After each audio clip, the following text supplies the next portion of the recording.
श्यामलाल जी ने पांचों बेटों की शादी एक ही दिन करी थी। घर में रिश्तेदारों का मेला लगा हुआ था, लेकिन सुबह 5 बजे ही तभी श्यामलाल जी की बीवी, अरे सुनते हो, घर में हाहाकार मचा है और तुम यहाँ सो रहे हो। अरे धीरे बोल भाग्यवान, आखिर हुआ क्या?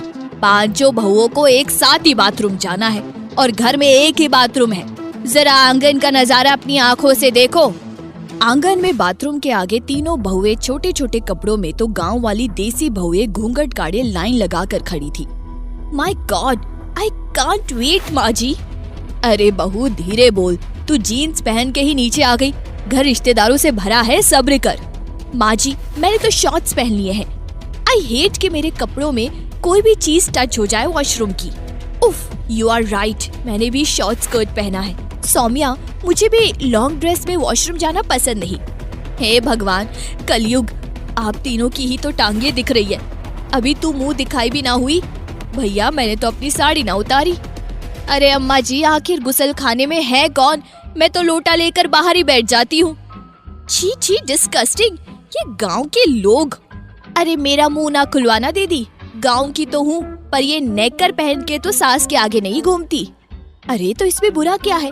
साड़ी पहन के बड़ी सफाई से रह पाओगी क्या? मम्मा मैं वेट नहीं कर सकती, आप दरवाजा खुलवाइए ना। अरे माँ जी, इस तरह लाइन लगा के कब तक खड़े रहेंगे? अरे हाँ, बस अभी खुलवाती हूँ। कौन है भाई? जरा जल्दी बाहर आओ, नई बहुओं को जाना है। अंदर से ताऊजी की आवाज आती है। अरे सुधा, ये मैं हूँ तेरा जेठ। कल खाना ज्यादा खा लिया तो थोड़ी बदहजमी हो गई। जरा बहुओं से कह दे पर्दा कर ले, मैं आ रहा हूँ। What? पर्दा? मेरे पेट में दर्द हो रहा है। अचानक सावित्री की गैस पास हो जाती है, सभी बदबू से नाक बंद कर लेते हैं। ओह माय गॉड, इस तरफ हार्ट कौन करता है? बदबू से नाक सड़ गई। अरे नखरे तो देखो, पेट से हवा निकलेगी तो बदबू ही आएगी।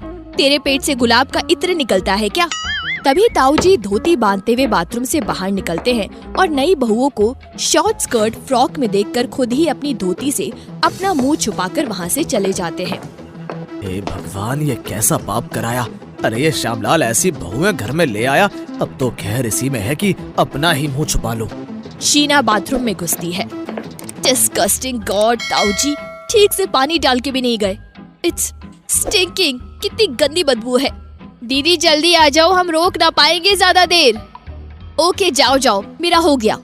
सावित्री भी बाहर आ जाती है और सोम्या अंदर जाती है। कुछ ही देर में उसके चिल्लाने की आवाज आती है। अरे मम्मी जी जल्दी अंदर आइए, मुझे बचाइए।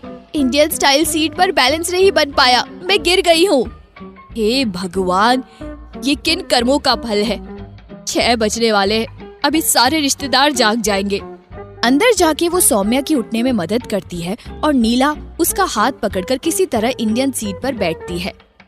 सॉरी सासू जी, हम तीनों, सौम्या, मैं और नीला शहर में रहते हैं, इसलिए इंडियन सीट पर बैलेंस नहीं हो पाता। कोई बात नहीं बहू, पहला दिन है, बस अब तुम पांचों नहा धोकर तैयार हो जाना, मुंह दिखाई की रस्म होगी। किसी तरह वॉशरूम से निपट अब नहाने की बारी आती है। बहुओं, एक ही वॉशरूम है, तुम तीनों एक साथ ही नहा लो, वरना सब रिश्तेदार जाग जाएंगे तो बाथरूम खाली नहीं मिलेगा। ओके सासू माँ, मैं अभी अपना शैम्पू लेके आती हूँ, मुझे स्क्रब करना है। मैं तो बॉडी पॉलिशर लाई हूँ। अरे हम तो भैया मुल्तानी मिट्टी में हल्दी मिला के नहाते हैं। मैं इतना सब नहीं करती, पानी में 2 बूंद गोमूत्र बस हो गया काम। इतना सामान लेकर जाने से अच्छा है सामान एक प्लेट में निकाल लो और मिलकर नहाना। बाल्टी में पानी रखा है।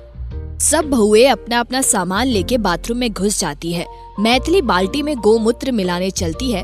तभी सावित्री कहती है, दीदी जरा मेरे पीठ पर ये मुल्तानी मिट्टी और हल्दी तो लगा देना। प्लेट में रखी इतनी सारी चीजों में कंफ्यूज मैथिली भूल से बॉडी स्क्रब लगा देती है और नीला भी सावित्री की हल्दी वाली मुल्तानी मिट्टी लगा लेती है। शीना दी, क्या आप लोग मेरी बॉडी पॉलिशर लगाने में मदद करेंगी? क्यों नहीं, बस जरा मेरी शैम्पू की बोतल दे दे, अमेरिका से मंगवाया है, इसकी खुशबू बहुत प्यारी है। गलती से सौम्या उसे गोमूत्र वाली बोतल दे देती है। शीना शैम्पू सर पर डालती है तो गोमूत्र की बदबू से घबरा जाती है। उसके हाथ से बोतल छूट के बाल्टी में गिर जाती है। ओह, ये कैसी बदबू है? मेरे पूरे शरीर में बदबू आ रही है। छी छी, ये मैं सहन नहीं कर सकती। अरे हाय धैया मैथिली दीदी, मेरे पीठ पर आपने क्या लगा दिया है? लगता है पूरी पीठ छिल गई है।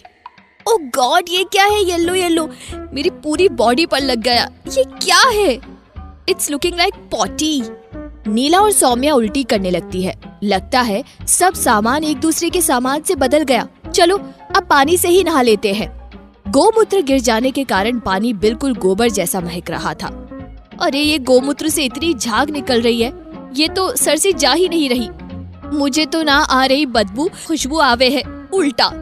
गोमूत्र की बदबू के कारण शीना, सौम्या और नीला बिना ठीक से नहाए टॉवल लपेट के बाहर आ जाती है। मैथिली भी शीना के शैम्पू की झाग और सावित्री स्क्रब की रगड़ से घबराए हुए पेटीकोट गले में बांध बाहर आ जाती है। हाय दैया सुधा, तेरी बहुएं तो देख बिना कपड़ों के बाहर आ गई। किसी के सर पे शैम्पू है तो किसी के मुंह पे हल्दी। मम्मी जी प्लीज हेल्प मी, मेरे सर से गोबर का बदबू आ रहा है। मेरा अमेरिका का शैम्पू था। मेरा बॉडी स्क्रब कितना गंदा पॉटी जैसा बन गया, निकल भी नहीं रहा सासू माँ।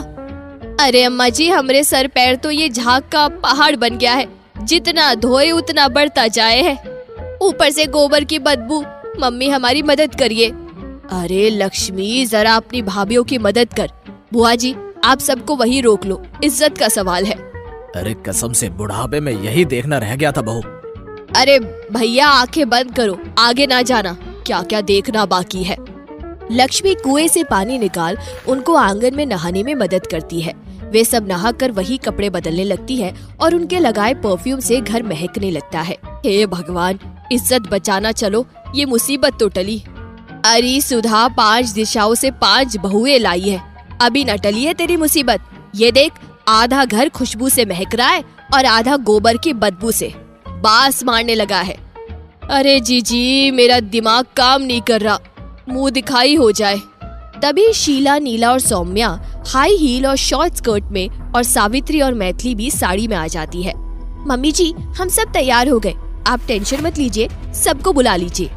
दया रे दया, सब लोग तुम लोगों का चेहरा देखने आ रहे हैं और तुम लोग इस तरह नंगी पुंगी बैठी हो। अरे जो चेहरा पहले से ही खुला है, भला उसे कोई क्या देखेगा। सही कहा दीदी आपने, अब तो रिश्तेदारों के सामने मजाक ही उड़ेगा। मैंने ये सब सोचा ही नहीं। अरे बहुओं, ये तुम्हारा घर है, 5 बहुओं के होते हुए भी घर की इज्जत गई काम से। ऐसा कभी नहीं होगा माँ जी, हमारे रहते हुए तो कभी नहीं होगा। क्यों शीना दीदी, सौम्या दीदी और नीला दीदी, क्या हम लोग अपने घर के नाक कटने देंगे? 5 बहु एक साथ बोली, कभी नहीं कभी नहीं। पर बहुओं अब होगा क्या, गाँव के लोग तुम्हारे कपड़े देखकर बहुत ताने मारेंगे। दीदी आप अपनी शादी की चुनरी अपनी स्कर्ट पर साड़ी की तरह लपेट अपने चेहरे घूंघट से ढक लीजिए। सभी लोग उसकी बात मानकर ऐसा ही करते हैं। एक एक करके सभी रिश्तेदार आते हैं और उनके घूंघट उठाकर उनका चेहरा देखते हैं और उनकी तारीफ करके चले जाते हैं। तुम 5 ने तो घर की इज्जत रखी। असली बहू वही होती है जो वक्त पड़ने पर मिलकर एक दूसरे का साथ देती है और घर की इज्जत बचाती है। तभी वहाँ ताऊजी आते हैं। उन्हें देखते ही 5 बहुएं इज्जत से उठ जाती है। स्कर्ट पर चुनरी ओढ़कर बैठने पर तो पैर ढके थे, खड़े होते ही उनके पैर दिखने लगते हैं और चगरा ढका रहता है। ताऊजी राम राम करते हुए अपना चेहरा ढक लेते हैं। मैं यही कहूँगी, बहुओं हो तो सुधा की बहू जैसी हो। खुश, मुंह दिखाई में मुंह तो छुपा ही लिया। सब हंसने लगते हैं और सभी वादा करती है कि धीरे धीरे वे सब सीख घर की इज्जत दांव पर ना लगने देगी। जीवन पहले की तरह खुशी खुशी चलने लगता है।